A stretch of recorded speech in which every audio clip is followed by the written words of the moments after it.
Tonight, the Dallas Stars begin a 6-game stretch of road games, and they do so in Buffalo, New York. And on today's episode, we'll talk about why we, the viewers and the fans, should be cautiously optimistic going into this road trip. All of that and more coming up on today's episode of Locked On Stars. Your Locked On Stars, your daily podcast on the Dallas Stars. Part of the Locked On Podcast Network. Your team every day.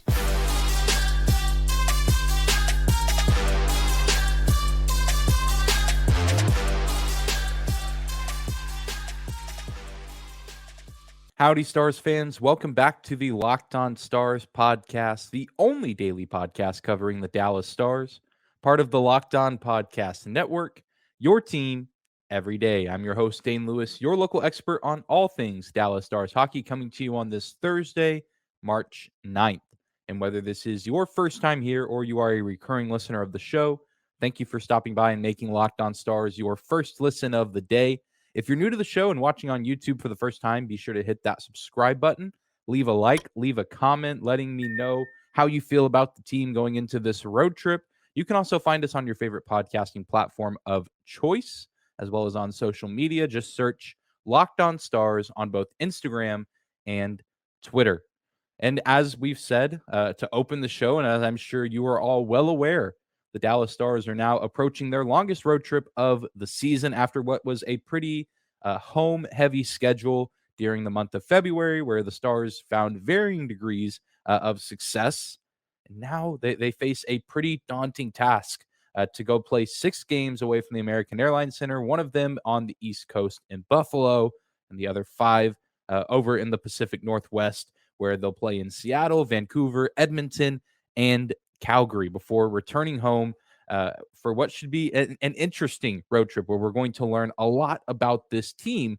But I think that there's some reason to be excited and optimistic in terms of just what we're going to see from this team on the road, because the Dallas Stars are one of the better road teams in the National Hockey League this season. And it's actually one of the biggest reasons for their success and the record that they have and the position that they're in, where they're in the race for first in the Central Division.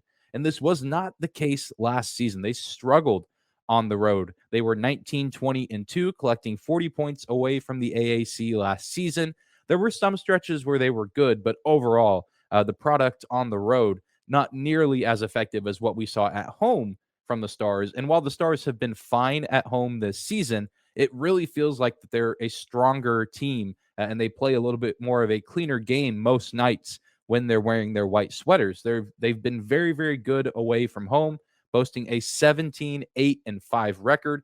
That's 39 points and 30 road games played, which is top 10 in the league in terms of road points earned. And again, the Stars had 40 road points last season, and they can surpass that by quite a big margin on this road trip if they're able to take care of business. But it makes you look at this team and you start to wonder what's changed. Obviously, the new coaching staff, a few new players. This is not the same team as last year in a lot of different ways. But I think that there's several different ways you can approach this, and we'll talk about more of the offensive side of things in the next segment. But if you want to talk about why the Stars are so successful on the road this season, it really, I think, is the responsibility or really the honor of one man. And that one man has been Jake Oettinger, one of the best goaltenders in the National Hockey League across the board this season, especially when he's playing on the road. He has a 10-4-3 record away from the American Airlines Center. He has a .942 save percentage, which is first in the NHL amongst goalies who have played 10 or more road games, and a 1.87 goals against average, which is second in the NHL amongst goaltenders who have played 10 or more road games. So Jake Oettinger is been said to be one of, if not the best player on the team this season. He's the best penalty killer that the Stars have, and a reason that they've won so many games, especially a lot of close games. And say what you want about overtime, the fact that the Stars have been able to collect points in a lot of their games, even though they haven't been able to close out a lot of those games, is a huge testament to Jake Oettinger making big saves down the stretch, whether that be at home or on the road, and at least putting the team in a position to go out and win the game in overtime. Unfortunately, that hasn't quite translated over to the Stars collecting more points. And I really don't think you can pin a lot of those OT losses on Jake Oettinger because defending in overtime is drastically different than 5-on-5, which is why I think Jake Oettinger was so good in the playoffs last season, and why I think he'll be another great asset for the Dallas Stars once the postseason rolls around again this year. But he has been, I mean, incredible on the road, and even Scott Wedgwood, who has had some shaky performances here and there, has also been pretty solid on the road. We all remember early in the season when Jake Oettinger got hurt and Scott Wedgwood had to come in and play multiple games in a row. A lot of those games were road games, and he was able to still help the team get wins or at least put them in advantageous positions where even if they were losing, they were still pretty close games, and Scott Wedgwood was doing all he could. But really, at this point in the season, it's come down to Jake Oettinger just making incredible save after incredible save and just continuing to build his stock upward and not just, Stars fans saying, oh, he's one of the best goaltenders in the NHL. I think the NHL community across the board is now aware that Oettinger is one of the best in the business at this point, putting his name in the same likeness as guys like Andrei Vasilevsky, Igor Shesterkin, Connor Hellebuck, and even this year, guys like Linus Ullmark. I mean, the list goes on and on and on. So many good goaltenders, but Jake Oettinger right up there with the rest of them, especially when he's helping his team get wins on the road. As good as guys like Rope Hintz and Jason Robertson have been at times for the Stars this season, Jake Oettinger has truly been the hero of this team and is a huge reason why they find themselves in this point at this juncture in the season, in the division race, in the race to win the Western Conference. And even with the Stars and all of their flaws, a huge reason why I'm confident that they can have success in the postseason has to do with number 29. And I'm excited to see how he performs on this upcoming road trip. I imagine he's not going to play all 6 games. They only have one back-to-back on this road trip. So I feel like that guarantees that we're going to either see Matt Murray or Scott Wedgwood come in and back up. I believe it's the second Seattle game and then a game against the Vancouver Canucks back-to-back.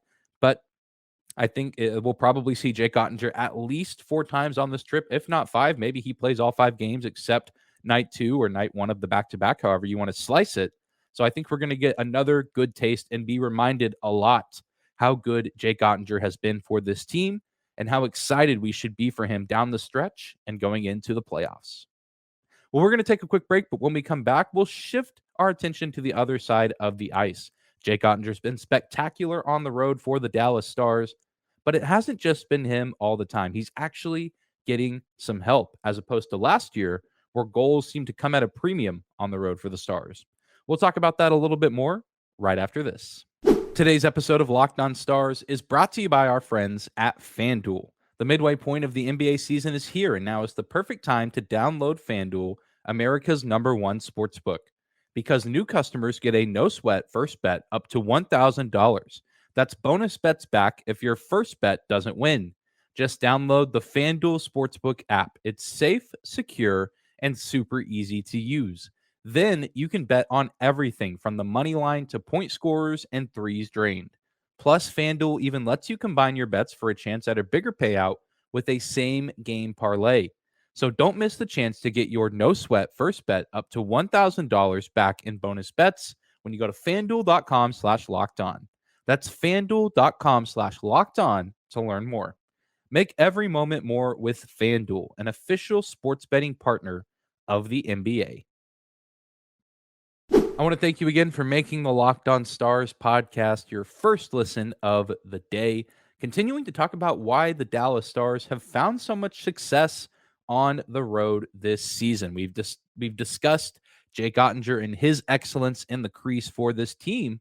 And even though he's a huge, part of their success, the Stars are actually scoring goals this season, which is not something we could say about the team last year. And there have been times at this, during this campaign in 22-23 where the offense has struggled. We've seen the Stars recently come out of a little bit of a lull where they really struggled to score more than 1 or 2 goals a game, but we're now finally starting to see them consistently put 4 or 5 on the board night in and night out, whether it's a win or a loss. The Stars finally seem to be back in a rhythm somewhat offensively, and even on special teams. The power play slowly but surely starting to return to form, it seems, although there's still some imperfections there as well. But overall, the product as a whole on the road for the Stars has been day and night offensively from this season as compared to last season. The Stars are fifth in the NHL in road goal or just fifth in the NHL in goal differential at plus 44, where they were -8 in goal differential last season. I mean, just not good at all. They were, I think, one of the few teams, if not the only team in the Western Conference that made the playoffs with a negative goal differential. I mean, it was awful. There were so many games where the Stars had to win games because of goaltending, and you maybe only score 1 or 2 goals in a game. And very rarely would you see offensive outbursts like we've seen so many times this season. And this translates really well on the road for the Stars, who have 30 games under their belt away from the AAC. The Stars have the fourth best road goal differential in the NHL at plus 23. And the only teams above them are in the Eastern Conference. I believe it's Jersey, New York Rangers, and the Boston Bruins. Not necessarily in that order, but those were the 3 teams ahead of them. So the Stars are the best team in the Western Conference in terms of goal differential on the road. But really, the only downfall of the offensive production is it really only seems to come from 3 guys. The Stars only have 3 players who have double-digit goals on the road this season, and those guys are Jason Robertson with 13, Jamie Benn with 12, and Rope Hintz with 10. And you have some guys like Tyler Seguin and Joe Pavelski who have 9, Wyatt Johnston has 8. So there's other guys who are scoring, but not necessarily at a super high rate on the road as you might see at home. And sometimes that can be a little bit concerning because you can't always rely on these 3 guys, Robertson, Hintz, and Ben, who have been some of the most consistent offensive weapons for the Stars this season. But there's going to be games where they don't score, or they don't get opportunities, or they're missing their shots, or they're just getting beat by the goalie time and time again. And it really seems like when one of these 3 aren't scoring, or they're not really heavily involved in the offense, that the Stars struggle to get anything going on the road. And this isn't always the case. Sometimes we see other guys step up. I know whenever Tyler Seguin was filling in for Rope Hintz on the first line with Pavelski and Robertson, he was picking up his production a little bit and he was scoring some more goals. It tends to fluctuate a little bit, but there have been some stretches where Jason Robertson has kind of gone silent, and you can see from the Stars' results in the win-loss column, you can see the Stars don't always do as well when Jason Robertson isn't performing at a high level. And Jamie Benn, especially over the past month, and Rope Hintz, both of those guys have just been on an absolute heater, seeming to be involved in scoring plays in just about every game over the past few weeks, doing everything they can to get the Stars back on track offensively. And so it can kind of be feast or famine at times for this team on the road in terms of offense. And this road trip is really going to put that to the test. It's going to be an absolute grind. But if you look at the goalie matchups, they do have some pretty favorable matchups on tap. Starting tonight in Buffalo, Craig Anderson, who did give the Stars a little bit of trouble when these 2 teams first met, a .918 save percentage and a .278 goals against average. Anderson's one of the oldest players in the NHL, still having a really good season given his age. It's not necessarily going to be easy, but if you're, this might be the best goalie, one of the best goalies that they face on this road trip in terms of statistics. And if you're going to have to face him, the first game of the road trip is probably the best game to do so because you still have a little bit of that energy. You're not as worn down physically or mentally from the plane rides and practices away from home, the hotel, things like that. This is likely going to be the freshest that we see the Stars on this road trip, and hopefully that translates well offensively. Then the Stars will have 2 games in Seattle where they'll see either Philip Grubauer or Martin Jones, who both have save percentages under .900, both in the 800 range. Goaltending has not necessarily been a strong suit for the Seattle Kraken this season. Then they'll go to Vancouver, where I imagine they'll probably see Thatcher Demko. That's who they saw when they played the Canucks in Dallas. The Stars recently scored 4 goals on him. Really, the issues in that game against the Vancouver Canucks came defensively for the Stars, and they seemed to still have a really solid offensive output, just wasn't enough for the win. Edmonton, they'll go up against a formidable goalie in Stuart Skinner, I imagine, who has a .913 save percentage and a .286 goals against average. I think it's easy to look at a team like the Edmonton Oilers and see their goal differential and say, wow, their defense and their goaltending must be excellent. And while it's not horrendous, it's certainly not the best in the NHL. Their goal differential is so great because they have Connor McDavid on an unbelievable pace, who's already set a career high in points and still has, 20 or so games left to just continue to go scorched earth on the NHL. So that goal differential, a little bit inflated by having not just Connor McDavid, but also guys like Leon Draisaitl, who also doesn't really struggle to put the puck in the back of the net. Still, Stuart Skinner is a guy that the Stars certainly can go up against and give some trouble.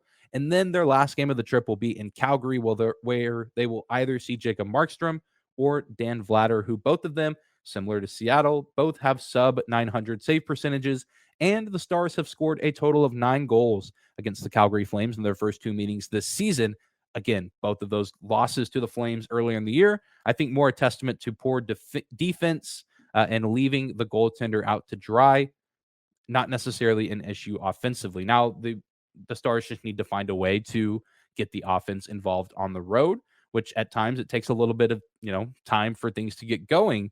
But I think that they're going to get into a rhythm. Tyler Seguin did talk about it after Monday's loss to Calgary, that he's personally excited to get back out on the road, and he thinks it's going to be good for the team to, find that rhythm that you get into on long road trips like this, where, you kind of get in the routine of traveling. And even though that's kind of a change of scenery, it seems every day, I think this team is bonded well enough, and they're going to be bonding even more with the new additions of Evgeny Dodonov and Max Domi. But these are some pretty favorable matchups if you're going to have a long road trip like this. Of course, some of the teams are good, and it's not just goaltending that you have to worry about. Of course, with Edmonton, you have to worry about 2 of the best players on the planet. Seattle is a playoff team at this point, in Calgary and Buffalo, very much fighting for playoff positioning at this point in the season. And the Vancouver Canucks, for whatever reason, always seem to give the Dallas Stars trouble. So even though they're not a playoff team, you certainly cannot count them out. Well, we're going to take one more quick break. And when we come back, we'll look ahead to tonight's matchup against the Buffalo Sabres and talk about why the Stars have a little bit of an advantage despite being the road team.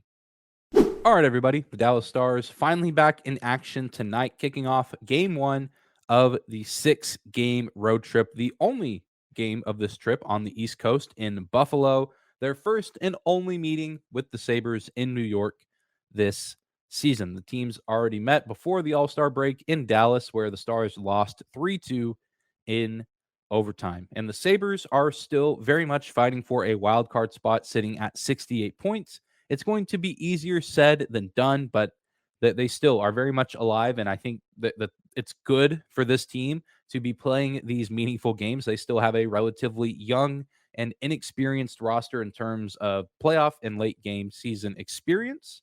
But whether or not they end up making it to the dance at the end of the season, I think it's going to be good for this team, for this organization. However, the Sabres have been struggling as of late. They're 5-5 in their last 10 games and 1-4 in their last 5 games. And I believe now they've lost 2 in a row, both of them 3-2 losses against the Oilers and the New York Islanders. And so the Stars have now once again found themselves in a position similar to Monday night, where they're playing a team who is slumping to some extent and not necessarily playing their best hockey, losing too many games in a row, and starting to slowly fall out of the playoff picture. So it's, again, a team that is very much hungry to get a win, hungry for 2 points, and is going to be playing like a cornered animal, similar to what we saw from the Calgary Flames on Monday night. The Stars have to find a way to come out and match the aggression and urgency and just the sense of, hey, we need to come out and get this win, because both of these teams need 2 points in a big way, but they need them for different reasons. But the Stars do have a little bit of an advantage coming into this game. We've talked about how they have this excellent road record. You look at the Buffalo Sabres, and they are actually a better road team than a home team this year, and it's not even necessarily close. They have an above 500 road record, but their home record is actually sub 500 at 13, 17, and 2. The Sabres just have not been a very good team in their own building for whatever reason this year, which is kind of odd because, again, they're playing pretty good hockey. I know at some points the season has not necessarily looked promising, but you have to imagine the fans are excited to be watching the emergence of some of these players like Tage Thompson and Rasmus Dahlin. And once again, they're playing these meaningful games. And so they have reason, the fans do, to show up and cheer on this team and see what they can do. I have to imagine it's a pretty exciting time to be a fan of the Sabres. Whether or not they make the postseason this year or not is still to be determined. But if you're a fan of this team, you have to be excited in the direction that they're heading. I think they're going to be back in the playoffs very, very soon. Personally, I personally don't think it's this season. I think other teams just have, too much of an advantage.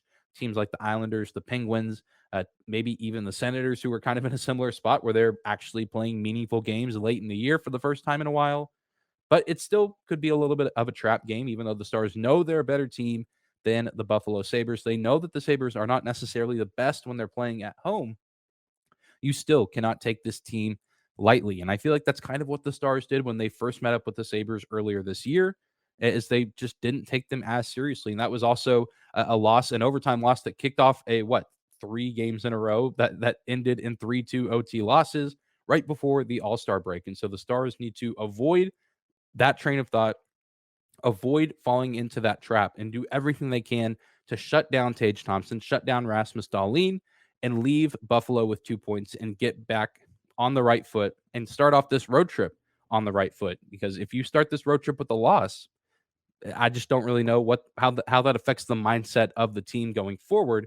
Whereas if you start with a win, I think that generates a little bit of momentum, and the Stars are able to ride that a little bit longer, going into 2 tough games against the Seattle Kraken right after that on the weekend, and then of course early on next week. But I once again am very excited to see how this team performs. This is kind of, I feel like, the make or break point of if the Stars are truly going to continue to contend for first place in the Western Conference.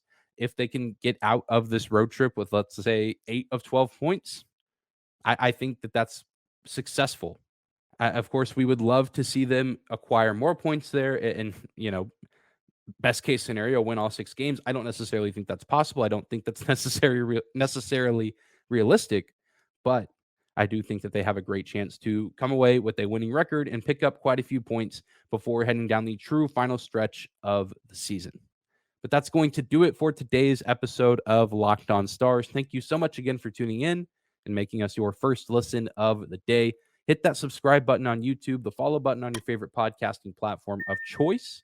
You can also find us on social media at Locked On Stars on both Instagram and Twitter. And be sure to tune in tomorrow as we'll be recapping this game, talking about what the Stars did well, what they need to improve upon as they continue on to the West Coast for a long duration of the next majority of their schedule. Should be a ton of fun, and hopefully we're talking about a Dallas Stars win. But I hope you guys have a great Thursday. Take care of yourselves, and we'll see you back here tomorrow.